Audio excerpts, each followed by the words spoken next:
क्यों भारत छोड़कर नहीं जाना चाहते पाकिस्तानी नागरिक, रो रो कर है बुरा हाल।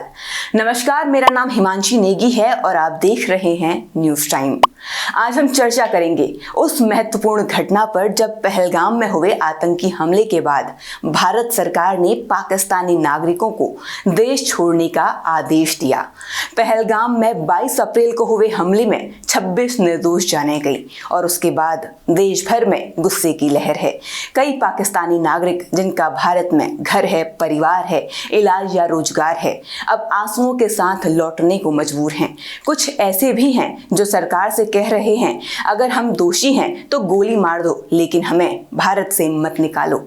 सरकार ने पाकिस्तान के नागरिकों के लिए वीजा रद्द करते हुए सख्त चेतावनी दी है। जो भारत नहीं छोड़ेंगे उन्हें 3 साल तक की जेल या 3 लाख रुपए तक का जुर्माना हो सकता है। आदेश के बाद अब तक 627 पाकिस्तानी नागरिक अटारी वाघा बॉर्डर से लौट चुके हैं, पर लौटने वालों की आंखें नम हैं। 72 साल की रजिया सुल्तान, जो 4 साल की उम्र से भारत में है, उन्हें देश छोड़ने का नोटिस मिल चुका है। भारत छोड़ते समय कई पाकिस्तानी भावुक हो गए। बालासोर में 4 साल की उम्र से रहने वाली 72 साल की रजिया सुल्तान ने कहा, हमने कुछ गलत किया है तो गोली मार दो, लेकिन देश से निकाल कर ना फेंको। रजिया सुल्तान को भी देश छोड़ने का नोटिस मिला है। रजिया किडनी की समस्या से जूझ रही है और 10 मई को भुवनेश्वर में उनका मेडिकल ऑपरेशन होना था। गुजरावाला के सोनी मसीह से शादी करने वाली मारिया को भी देश छोड़ने का आदेश दिया गया है।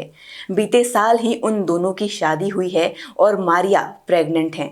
उन्हें अब तक लॉन्ग टर्म वीज़ा नहीं मिला था। मारिया ने कहा, मैं किसी भी कीमत पर अपने पति को छोड़ना नहीं चाहती।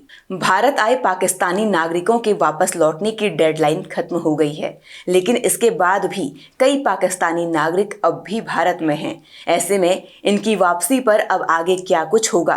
पाकिस्तानी नागरिक नहीं गए तो आगे क्या एक्शन होगा? गृह मंत्री अमित शाह ने मुख्यमंत्रियों को फोन करके और केंद्रीय गृह सचिव गोविंद मोहन ने राज्यों और केंद्र शासित प्रदेशों के मुख्य सचिवों और डीजीपीस के साथ वीडियो कॉन्फ्रेंस करके ये बात कही कि जो पाकिस्तानी नागरिक समय सीमा का पालन नहीं करते हैं उनके खिलाफ कार्रवाई की जाए। सूत्रों के अनुसार ऐसे लोगों को डिपोर्ट भी किया जा सकता है और उनके खिलाफ इमिग्रेशन और फॉरेंस एक्ट 2025 के तहत कार्रवाई की जा सकती है। सरकार ने साफ कर दिया है कि नियमों का उल्लंघन करने वालों के खिलाफ कड़ी कार्रवाई की जाएगी। इसीलिए सभी पाकिस्तानी नागरिकों को सलाह दी जाती है कि वे समय रहते भारत छोड़ दें, ताकि उन्हें किसी तरह की परेशानी का सामना ना करना पड़े। इस आदेश के बाद सभी राज्यों की इंटेलिजेंस एजेंसी एक्टिव हो गई हैं और सभी प्रदेशों में पाकिस्तानियों के साथ साथ बांग्लादेशियों की धरपकड़ जारी है। राजस्थान में अब तक 109 पाक नागरिकों को अटारी वाघा बॉर्डर से पाकिस्तान भेजा जा चुका है। अधिकतर पाक नागरिक जैसलमेर, बाड़मेर और जोधपुर इलाके में रहते हैं। वहीं बाड़मेर आया 18 लोगों का हिंदू परिवार भी है जो वापस नहीं जाना चाहता। छत्तीसगढ़ के रायगढ़ में 2 पाकिस्तानी भाई बहन पर कार्रवाई की गई। इनके पास वैध पासपोर्ट और लॉन्ग टर्म वीज़ा था, लेकिन फर्जी तरीके से मतदाता पत्र बनवाया गया था, जिसे देखते हुए पुलिस ने केस दर्ज किया है। हरियाणा में 460 पाकिस्तानियों के होने की जानकारी है। इनमें अधिकांश हिंदू परिवार हैं जो पाकिस्तानी रुके हुए हैं। उन्हें आज से बाहर निकाला जाएगा। पुलिस और सीआईडी की जॉइंट टीमें रेड कर रही हैं। भारत सरकार ने देश में रहने वाले पाकिस्तानी नागरिकों को सख्त आदेश दिए हैं।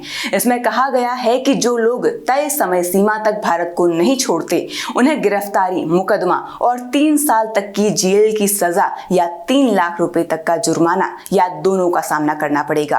केंद्र सरकार के इस आदेश के बाद भारत में रह रहे हर पाकिस्तानी नागरिक की धड़कनें बढ़ गई हैं। देखना होगा कि आने वाले दिनों में सरकार और क्या कठोर कदम उठाएगी। आपको ये वीडियो कैसी लगी हमें कमेंट बॉक्स में जरूर बताएं। वीडियो को लाइक करें, चैनल को सब्सक्राइब करें। नमस्कार।